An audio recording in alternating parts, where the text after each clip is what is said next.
All right, welcome to this explainer. Today, we are setting a super energetic and highly strategic tone to help you completely conquer your O-level Islamiyat syllabus. We're going to totally demystify Cambridge's expectations, specifically looking at paper 1, question 1, so that you can walk into that exam room with absolute, unshakable confidence. So let me ask you something. Do you want to score full marks on your Quranic passages, but without relying on blind memorization? If exam anxiety has you totally dreading this section, well, you're in the exact right place. Today, we're introducing our core rule for this topic: absolutely no rote learning, or as it's often called, ratta. No way. We're going to learn how to organically unlock those top marks through pure, simple understanding. Okay, let's dive right into our blueprint through today. First, we'll cover the paper 1 strategy. Second, decoding Ayatul Kursi. Third, extracting the main themes. And fourth, the importance in daily life. Section 1. The paper 1 strategy for O-level Islamiyat 2508. Here's the deal with the exact mark distribution you need to know.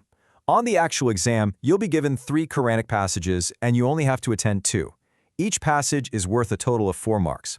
Now that breaks down into 2 marks for the main theme, which is part A, and 2 marks for the importance of those themes, which is part B. Knowing this right off the bat tells you precisely what the examiner expects for every single passage you choose to tackle. Now this right here is a real game changer, a crucial chronological writing strategy. When you sit down to write your answers, do it in this exact order. Step 1, write the theme of your first chosen passage. Step 2, write the theme of your second chosen passage. Step 3, write the importance of the first passage. And finally, step 4, write the importance of the second passage. You might be wondering, why do it this way? Well, it's because examiners actually grade your themes together for those combined 4 marks, and then they grade your practical importances together. Structuring your answer like this just makes the examiner's job so much easier. And trust me, a happy examiner is a very good thing for your final score. Let's move to Section 2, decoding Ayatul Kursi, specifically verse 255 of Surah Al-Baqarah.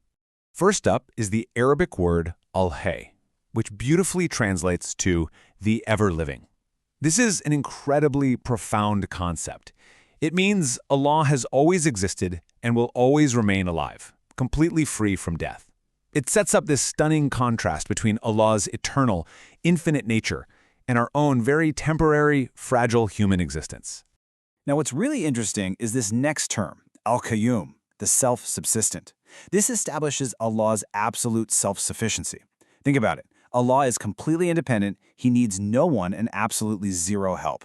Meanwhile, the entire universe, the whole shebang, is utterly dependent on Him just to exist. He literally is the ultimate sustainer of everything. And that brilliantly illustrates the ultimate contrast. I mean, consider our inherent human limitations. Unlike us, pulling those exhausted all-nighters just to get through an exam week, we constantly require rest, sleep, and continuous support just to function on a daily basis.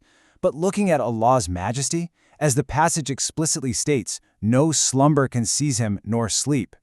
He maintains all of creation with continuous, totally uninterrupted supervision. Section 3, extracting the main themes, where we leave blind memorization behind. Okay, walk with me through this for a second.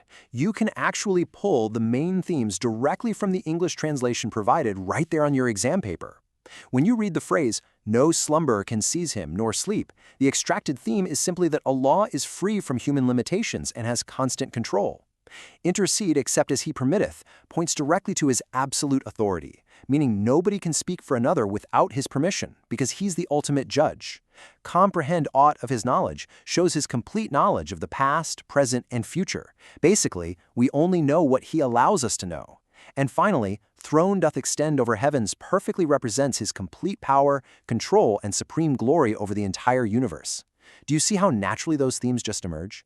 Now for part A of your answer, you absolutely want to start strong. So here is a highly actionable concrete formula for writing that perfect introductory sentence. First, just mention that the verse is Ayatul Kursi. Second, state that it symbolizes Allah's supreme power and majesty. And third, list the core themes present in the passage. Oneness, which is Tawheed, Lordship, and Creation. Literally, if you use this formula, you set the stage perfectly and show the examiner you know exactly what this passage is all about right from the jump. So if you take away just one thing, let it be the golden rule. Understand the passage, extract the themes naturally, and never rely on blind memorization. Just trust your own ability to deduce the meaning from the English text they give you.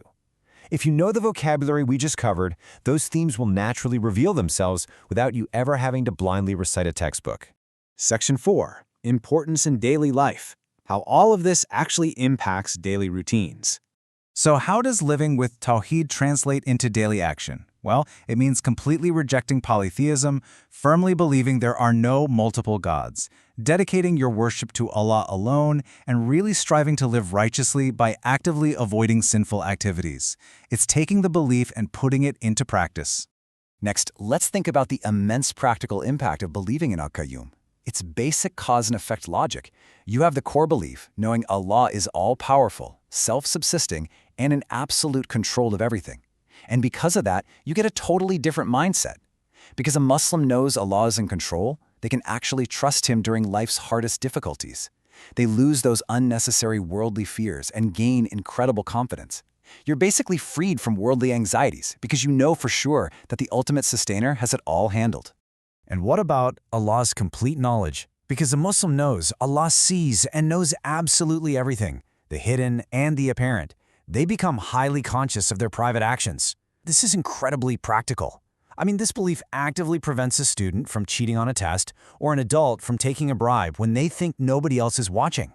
They reject dishonesty and false speech simply because they constantly remember their ultimate accountability on the Day of Judgment. Want a secret weapon for your exam?